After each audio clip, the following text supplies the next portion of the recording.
Assalamualaikum warahmatullahi wabarakatuh. Perkenalkan nama saya Sebastian. Saya dengan NIM 33323 praktikum statistika 2 dari kelompok 3.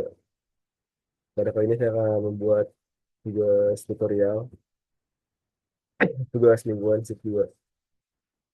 Di sini ada yang pertama itu jelaskan apa yang dimaksud dengan uji hipotesis secara sederhana.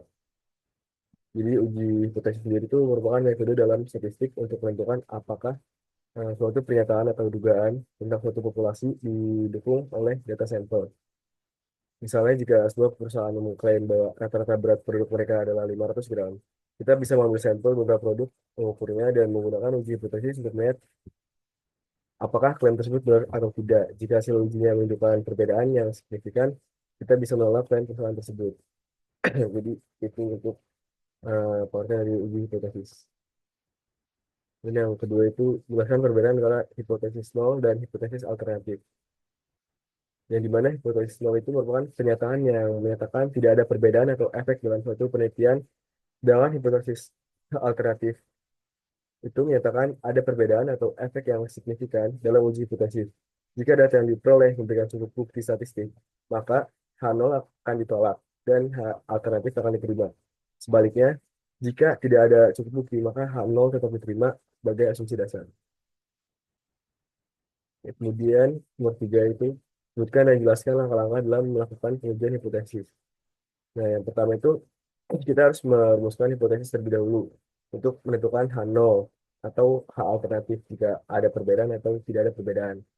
Kemudian yang kedua itu kita menentukan tingkat signifikansi alternatif. Biasanya 0,05 5% untuk mengukur risiko kesalahannya. Yang ketiga itu memilih statistik uji. Kita menggunakan uji T, Z, chi-square, atau metode lain sesuai data. Yang keempat itu menentukan daerah kritis dengan cara menetapkan batasan untuk menolak H0.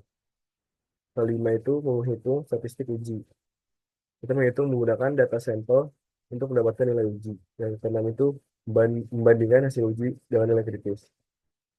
Jika masuk daerah kritis H0, maka akan ditolak. Yang ketujuh itu kita menarik kesimpulan. Jika H0 ditolak, berarti ada cukup bukti untuk menerima hal alternatif. Kemudian yang nomor 4, jelaskan perbedaan antara left tail test, right tail test, dan two tail test. Jadi kalau left tail test sendiri itu menguji apakah nilai parameter lebih kecil dari nilai hipotesis. Dari hipotesis H0-nya dengan daerah kritis di sisi kiri distribusi. Kalau right tail test itu menguji apakah ada nilai parameter lebih besar dari H0 dengan daerah kritis di sisi kanan distribusi. Sementara itu kalau two tail test itu menguji apakah nilai parameter berbeda dari H0 baik lebih besar maupun lebih kecil dengan daerah kritis di kedua sisi distribusi. Yang kelima itu berikan dua contoh pengaplikasian uji hipotesis dalam kehidupan sehari-hari. Yang pertama itu uji hipotesis bisa digunakan untuk di apotik biasanya untuk menilai efektivitas obat baru. Contohnya kayak sebuah perusahaan farmasi ingin mengetahui apakah obat baru lebih efektif menurunkan tekanan darah dibandingkan obat lama. Jadi hipotesis nol menyatakan bahwa obat baru tidak lebih efektif. Sementara hipotesis alternatif menyatakan bahwa obat baru lebih efektif. Jika hasil uji menunjukkan perbedaan yang signifikan, maka H0 akan ditolak dan obat baru yang dianggap lebih efektif.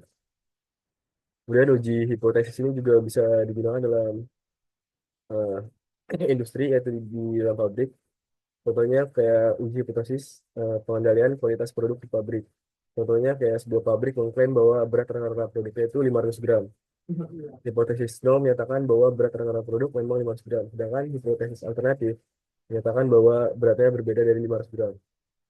Dengan mengambil sampel produk dan melakukan pengujian, jika hasilnya menunjukkan perbedaan signifikan, maka H0 akan ditolak dan pabrik perlu melakukan penyesuaian dalam proses produksinya. Nah, untuk yang nomor 6 ini, sebuah perusahaan es krim mengklaim bahwa rata-rata kadar gula dalam satu porsi es krimnya tidak melebihi 20 gram. Berdasarkan ukuran 50 porsi es krim, diperoleh rata-rata aktual kadar gula sebesar 1,5 gram, dengan standar deviasi 1,5 gram. Hitung probabilitas terjadinya kesalahan tipe 2 pada tingkat signifikan 0,05. Jadi nomor 6 sendiri kita akan menggunakan software RStudio. Oke, kemudian untuk yang soal nomor 6, Yang pertama-tamanya diketahui yaitu N-nya itu ada 50, kemudian M-nya itu 20 karena porsi asirannya tidak melebihi 20 gram. Kemudian X bar itu di 1,5 gram dan standar deviasinya itu 1,5. Nah, untuk pertama-tama di sini kita tuh mencari nilai kritisnya dengan sintak sebagai berikut. Nah, di sini alfa 0,05, Z alfa sama dengan Q0, 1 min alfa 6, kemudian prim Z alfa 6.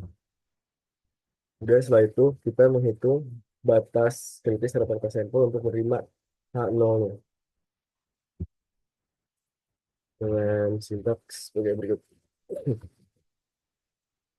X kritikal M6 plus Z alfa 6 dikali sigma 6 dibagi SQRT 6. Kemudian setelah itu kita menghitung Z beta kesalahan tipe 2 dengan sintaks sebagai berikut. Z beta X kritikal dikurang X bar 6, kemudian dibagi sigma 6 dibagi SQRT N6, kemudian beta Q0 Z underscore beta, kemudian ada probabilitas gagal menolak H0 pada H1 benar. Langsung saja kita run.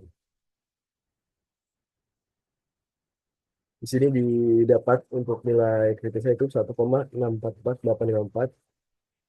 Kemudian batas rata-rata sampel untuk penerima nol yaitu 20,3483 dan untuk Z betanya itu 2,878094.